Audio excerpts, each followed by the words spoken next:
Hey, what's up, guys? Welcome to another episode of the Fan Club. I'm D-Braz. I'm so happy to be here. We got my homie Jake Borland. Tell him what's up, bud. Yeah, what's up, guys? Excited to be back to the fan club. This stuff is awesome. I love giving you guys my input here and the feedback. So let's get to it. Let's see what's on the plate. What's a hot topic today, D-Braz? Oh, man, I'm so excited. A big part of the Fan Club is we try to give you guys all of the hot news, stuff that's happening right now, the hot topics, not the story, the actual real hot topics. Absolutely. So we're trying to get into it today. We want to talk about the NBA. Really excited because we haven't talked about basketball yet.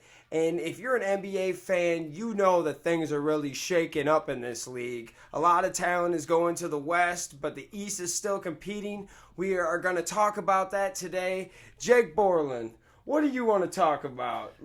Just get them real quick. I tell you, there's a few things I want to talk about. I think Kyrie Irving, all this trade talk is a hot topic that we could pinpoint on. I think.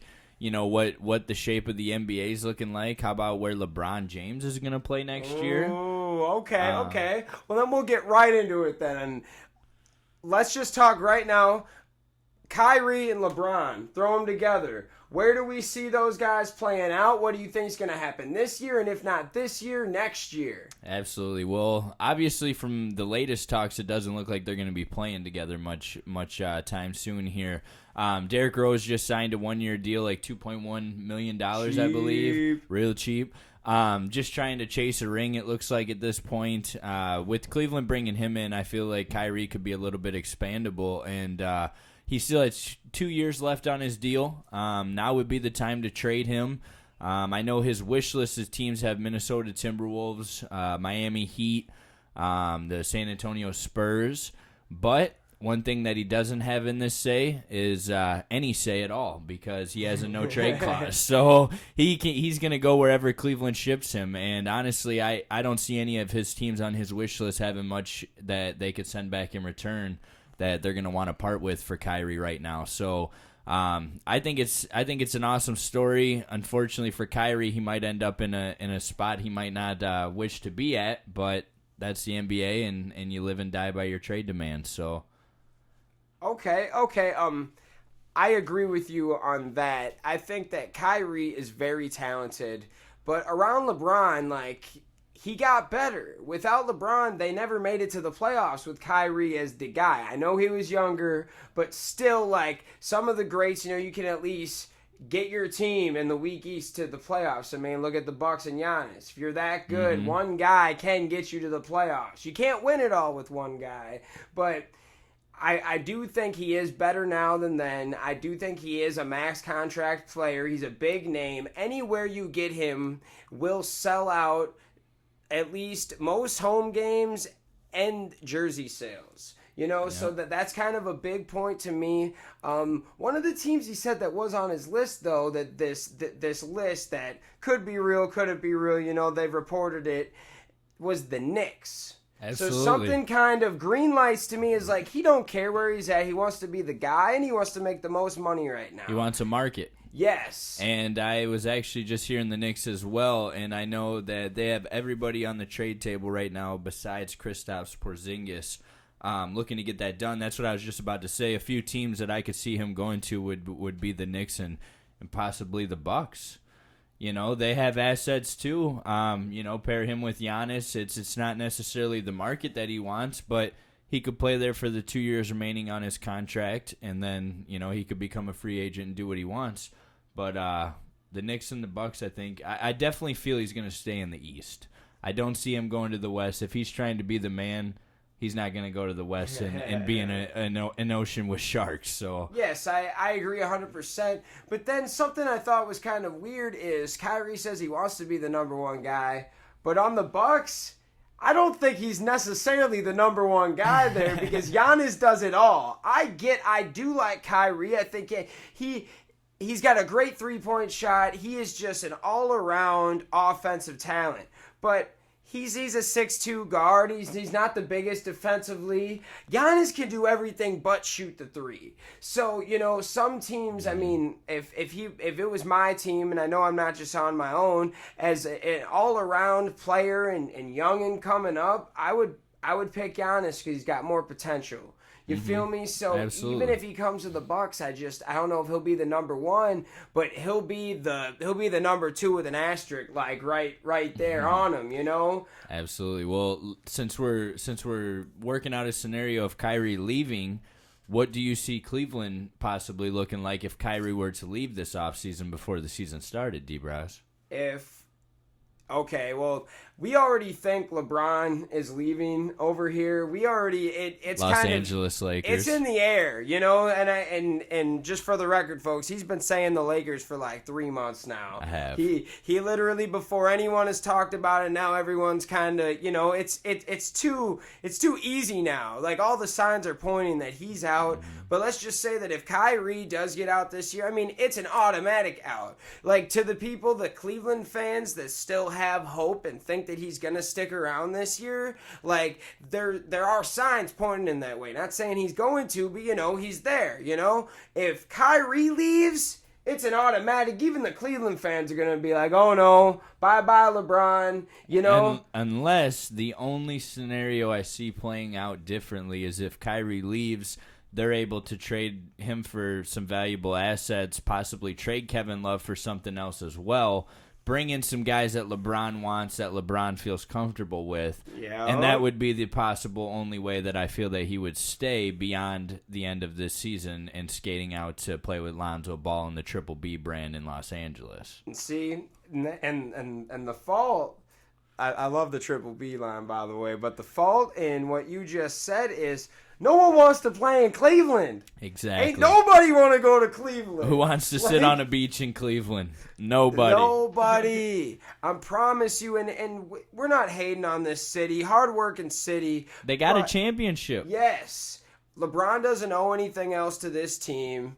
Call us crazy, but LeBron isn't going to be there after this year regardless, but Kyrie would just automatically just make it. He might be trying to get in a trade to send him that year to somewhere else. If Kyrie goes, like this year, he's already going to think about jumping ship. Let's say Kyrie goes, they don't reload like you think they should to where they're championship contenders. Who do you see coming out of the East at that point? Oh, man. The Celtics or the Bucks? Absolutely. Yeah. I mean, they're maybe the Wizards, but I don't know, man. The next LeBron in that league would be Giannis. The guy, the big forward that can do it all. He can block, he can dunk, he can pass, he can steal. He does everything. I do agree. I think the Bucks do make another jump this year, possibly Eastern Conference Finals. It's hard to jump them all the way to the finals after just getting to the playoffs this year.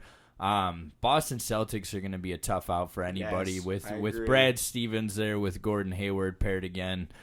You've seen what they were able to do at Butler back in the college days. I think they're going to be a tough out. As far as the West goes, let's say we take the Golden State Warriors out of the scenario. Let's just say we're taking them out. Who's the best team you think besides Golden State in the West? Oh, my gosh. That's hard, dude. Part of me really wants to go with the Rockets. You think? Maybe the Thunder? Maybe the Spurs? See, I was going to say Spurs are just always super competitive every year. You have to put them in the 3 seed at Timberwolves. the worst. Okay, so the West is so stacked that it's pretty sad, but this year the Wolves could have 48 to 50 wins this year and could still be a 6 to 8 seed. Mm-hmm. That's how good this West is. So me calling them a 6 to an 8 seed isn't a bad thing in this division. They're going to be very good. I just think because this is the first year they're gelling, it might take half of a season to really get to where you want to be. There are still young players here, but throwing in Jimmy Butler and Taj Gibson helps a lot. Veterans. I really do like what they did there. I don't know if I'm very reluctant to put them in a top 4 spot right off the ripper. Mm-hmm. Because there's a few years ago with the New York Nets that went out and spent all the money and had basically like 4 former All-Stars on a team and got bounced in the first round. So I want to see a little bit more from this team. Yeah, I think as the rosters stand today, the Rockets would be a tough out. I just don't know if they're going to be able to balance the 2 ball handlers there in Harden and Chris Paul. Obviously, Russ Westbrook and Paul George are going to be a tough out, but I just can't go against Greg Popovich and the Spurs. I mean, they were up, 25 in that game before Kawhi got hurt in the playoffs on Golden State. I mean, if he doesn't get hurt, what does that series come to? We don't know. Kawhi Leonard's possibly the best player on the planet, and you just don't know. But I'd say that the San Antonio Spurs I'd probably put right next to the Golden State Warriors, right below them, obviously. Golden State's ridiculous, but I don't know. I think it's going to be an exciting year. I think there's a lot of exciting rookies coming this year. Speaking of rookies, do you have a Rookie of the Year prediction yet? Oh, yes. Hate to throw you on the spot. You do? Yes, I do. You do? You already know. What are you thinking? Triple B's, baby. Lonzo's going to be the Rookie of the Year. I'm calling Jeez, it you sound now. like LeVar. What do you think? I mean, as long as he gets the wins, baby. Yep. If you don't get the Rookie of the Year, you ain't so big baller. Yep. That's what LeVar would tell him. Like, straight up, this big baller brand, you better get Rookie of the Year. Malcolm Brogdon just got Rookie of the Year, Lonzo. You can do it, baby. Yep. Let's go. That's what that is my LeVar moment of the day. But for real, I just think that Fultz is good. I really like Fultz, but I mean, he played his first Summer League game and already hurt his ankle? Like, Lonzo's already looking better. He got a little award. He got the MVP of the Summer League. They won the little Summer League championship. He's hot. He's in a position to win it. He's got a team basically built around him. He's going to have the ball in his hands. I mean, if you look at Jason Tatum, he's playing on a team where he's probably, 3rd or 4th option right now. Oh, man. Scoring option, if that. And it could go down, too. Yeah, it could go down, too. It's probably the 4th or 5th. Fultz even, maybe the 2nd, 3rd, 4th option. Yeah, you're right. I mean, if you look, Lonzo Ball and Brandon Ingram are probably the 2 best players on that team. Oh, and yeah. he's already got all the attention. He's in Los Angeles. He's obviously got his dad who's semi-idiot, semi-genius, but we'll get on that topic another day. But he's definitely got everything surrounded around him to succeed. I would agree with the Rookie of the Year prediction there. Okay. So I want to talk to you about something, Borland. So what direction do you think that the NBA is taking? Do you think that this super team idea, philosophy, is a good thing? Do you think it is a bad thing? And where do you see the league coming in 5 years? I think this is awesome for the league. I feel that some people can say LeBron James started this, super teams thing. Some people can say the Boston Celtics started in 2008. Doesn't really matter who started it.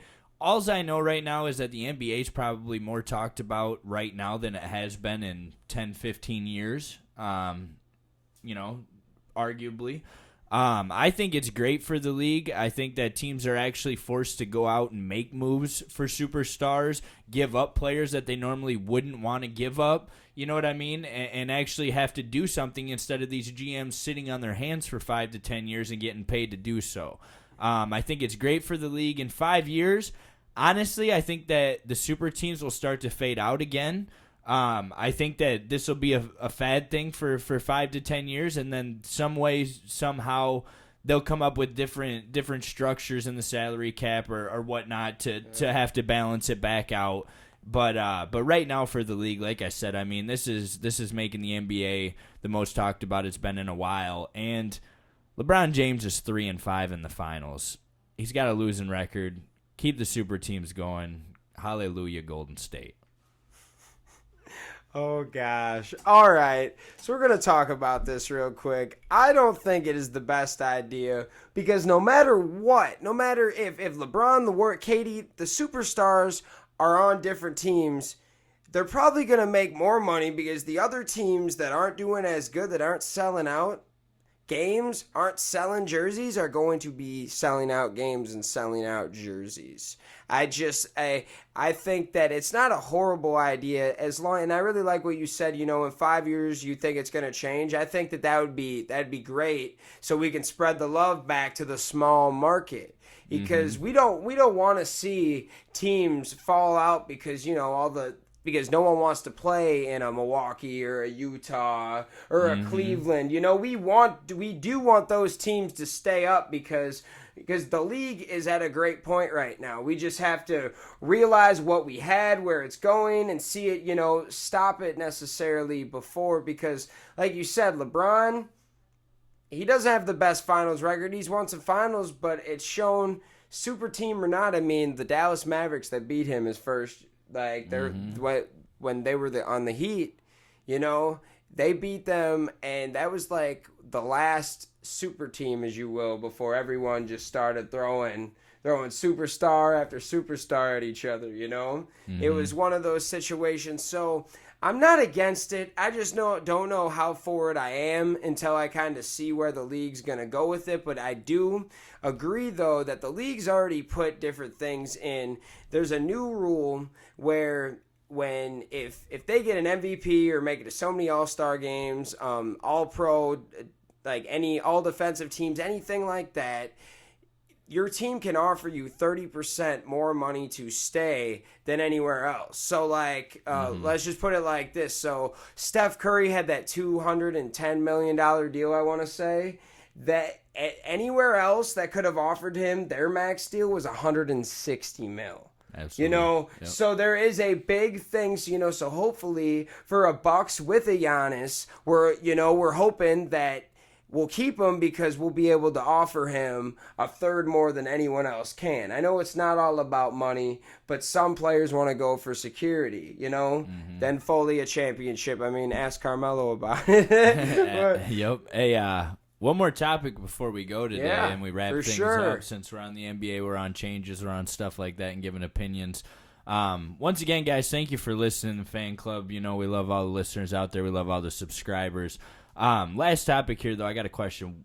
What do you think that they should do as far as the one and done goes, D-Braz? Honestly, because it's not working. I think that they should get rid of it. In a whole, just completely, and let high schoolers yeah, jump if they want, or go to college if they're they're advised and to do why. I'm a strong believer in there's gonna be plenty of players that jumping from high school to the NBA is not gonna work. But here's the thing. There's going to be players, though, that do have that talent and ability to go right to it and need a year or two to develop in the NBA. But then you're going to have your players that need to go to school. It's going to show kids that they need to go to school for a few years to get that type of muscle. They're going to wake up. And people are going to realize that you either have to be a LeBron James to go straight to high school, to the big leagues, or you're going to have to go to school and build your body to get into the league. Because I'm telling you, Malcolm Brogdon was Rookie of the Year, and he was taken with the 40th pick in the draft in the second round because he was a senior. But because he was a senior, he had an NBA body going in at 225, 230. So it's one of those situations where I think it's actually going to be a better thing because in high school, if you can go out and play pro ball in high school or not, if just based on where you are, where you look, where your stamina is, how fast you can run, how strong you are, most players can't. Most of the time, yes. Yeah. What about this suggestion? I agree with eliminating the one and done because it's obviously not working. You can't deny LeBron James from going from high school to the pros. I've said that for a long time.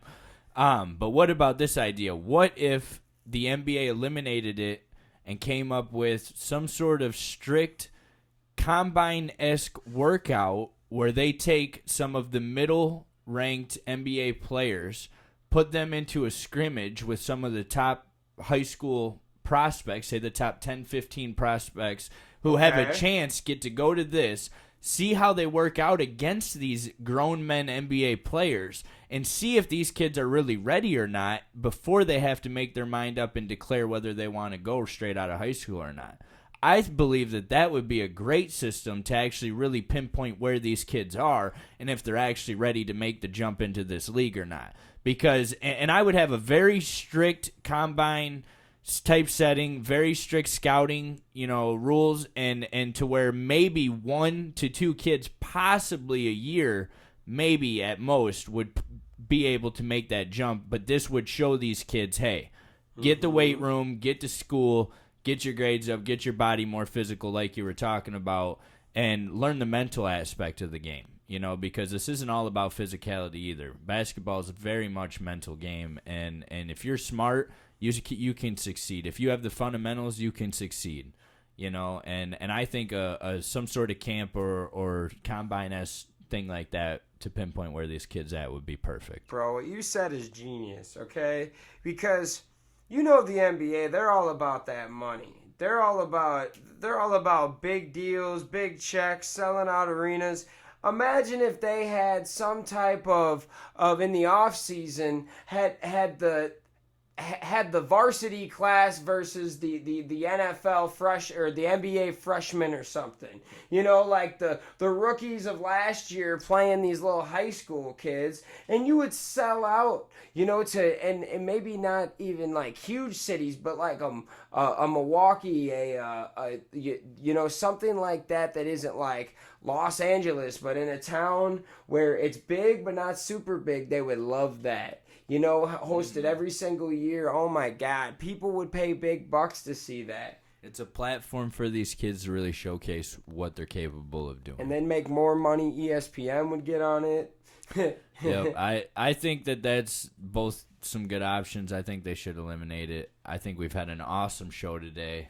I've had a blast here. Have you had a blast? Oh yeah, bro. Every show just keeps getting better and better. We're finding our sound, finding where we fit and everything. And I just love doing this, man. We want to thank everyone for listening. Like always, like, comment, subscribe, and share this video. And we'll be back at it tomorrow talking some more crazy topics. You got anything else you want to say, homie? Not much, guys. Like you said, comment, share, do everything you guys can. We'll have some contests coming up in the future. We're gonna try to keep the fans all involved here. We wanna know what you guys think. If you have some topics you want us to cover, shoot it our way. We have no problem in answering some questions, especially fantasy football. I've been doing this for years. I consider myself an expert. So if you got some questions, some lineup questions, some draft questions, shoot them our way. We'd be more than happy to take care of you guys. Only other thing I like to say every show, don't sleep on Leonard Fournette. Never sleep on Leonard Fournette.